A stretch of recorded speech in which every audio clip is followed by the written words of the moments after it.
എന്നെ കരയിപ്പിച്ചൊരു സംഭവമാണത്. ഡോക്ടർ ഇഷാൻ അഹമ്മദ് എന്ന് പറഞ്ഞ ഒരു പാകിസ്ഥാനി ഡോക്ടറുണ്ട്. ലോകത്തിലെ പ്രഗത്ഭരായ ഡോക്ടർമാരുടെ ഒരു കോൺഫറൻസിൽ പങ്കെടുക്കാൻ വേണ്ടി അദ്ദേഹം ഫ്ലൈറ്റിൽ യാത്ര ചെയ്യുമ്പോൾ കാലാവസ്ഥ പ്രതികൂലമായി വിമാനം ഏതോ ഒരു എയർപോർട്ടിൽ ലാൻഡ് ചെയ്യാണ്. വിമാനാധികൃതരായി സംസാരിച്ചപ്പോൾ അവര് കോൺഫറൻസിൽ എത്തിച്ചേരാൻ വേണ്ടി ഒരു ടാക്സി ഏർപ്പാടാക്കി കൊടുക്കുന്നുണ്ട്. പക്ഷെ കുറച്ചു പേരും പോയപ്പോഴേക്കും വീണ്ടും കാലാവസ്ഥ മോശമായി, മഴയും കാറ്റൊക്കെ കാരണം വണ്ടിക്ക് മുന്നോട്ട് പോകാൻ കഴിഞ്ഞില്ല. മൊബൈലിലാണെങ്കിൽ ആരെയും ബന്ധപ്പെടാൻ റേഞ്ച് ഇല്ല. ആകെയുള്ളത് തൊട്ടപ്പുറത്തൊരു ചെറിയ കുടിൽ മാത്രമാണ്. അവിടെ ചെന്ന് നോക്കുമ്പോൾ ഒരു പ്രായമായ ഉമ്മ നിസ്കരിക്കുന്നുണ്ട്, തൊട്ടപ്പുറത്തൊരു കുട്ടിയും കിടക്കുന്നുണ്ട്. അവരുടെ നിസ്കാരശേഷം കുടിക്കാൻ കുറച്ച് വെള്ളം ചോദിച്ചു. വെള്ളം കുടിച്ചു കഴിഞ്ഞപ്പോൾ അയാൾ ചോദിക്കുന്നുണ്ട്, എന്താ ഉമ്മ ഇതിന് പറ്റിയത്? ഇത് എൻ്റെ പേരക്കുട്ടിയാണ്.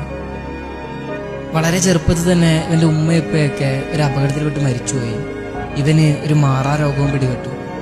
എൻ്റെ കയ്യിലുള്ള എല്ലാ സമ്പത്തും വിറ്റിട്ടാണ് ഞാനിവരെ ചികിത്സിച്ചത്. പക്ഷേ ഒരു മാറ്റമല്ല.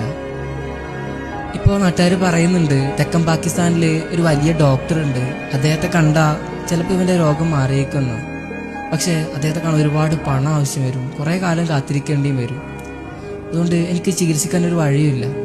എന്നാലും ഞാൻ ദിവസവും അല്ലാഹുവിനോട് പ്രാർത്ഥിക്കുന്നുണ്ട് എന്തെങ്കിലുമൊക്കെ ഒരു വഴി തുറന്നു തരാൻ വേണ്ടി. അയാൾ ചോദിക്കുന്നുണ്ട്, എന്താണ് ഉമ്മ ആ ഡോക്ടറുടെ പേര്? പറയുന്നു, ഇഷാൻ അഹമ്മദ്. അയാൾ അവിടെ ഇരുന്ന് കരഞ്ഞു പോവാണ്. ചോദിക്കുന്നുണ്ട്, എന്താ മോനെ കരയുന്നത്? ഒരു മറുപടി പറയുന്നത്, ഉമ്മ, ഞാനാണ് നിങ്ങളെ അന്വേഷിക്കുന്ന ഇഷാൻ അഹമ്മദ്.